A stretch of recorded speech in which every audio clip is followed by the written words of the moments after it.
Now let's learn a little bit more about Britannica ImageQuest. Log into Mac and VIA and then click on the Database tab. Britannica ImageQuest is a collection of millions of copyright-free images you can use in your research projects.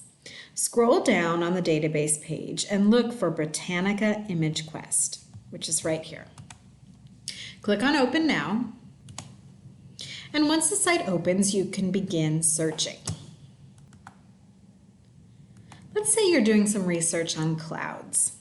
You can type in your topic, hit enter, and then you'll see that a whole variety of pictures appear. In this case, over 50,000 pictures of clouds are available.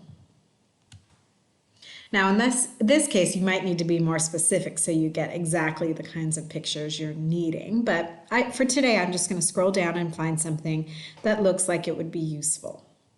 Let's say I want to get this picture. I can click on it and it opens up a new window that gives me a little bit more information about the picture that I'm viewing. So in this case, it's about clouds, but it's a specific kind of cloud formation. Now, if this is something I need for my report, I can do a couple of things. First of all, I can download the picture directly to my Google Drive. So I'm going to click on download and I can save the image right to Google Drive.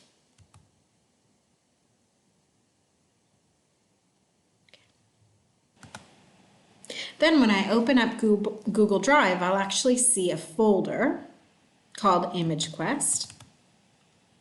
And I'll be able to see not only the picture I saved, but also the caption describing what's being shown in the picture. Don't forget, if your teacher would like you to cite where you got your pictures and information from, it's really easy to do so. Just click on the checkbox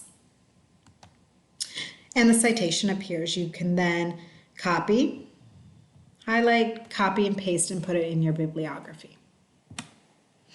Now it's really easy in a Google Doc or in a Google Slide to insert the picture directly from your Google Drive. You can just open up a Google Doc, say Insert, Image, from Drive, and most likely the most recent picture you just saved will be here, but you can also navigate and go back to the ImageQuest folder and find the picture that you'd like to insert.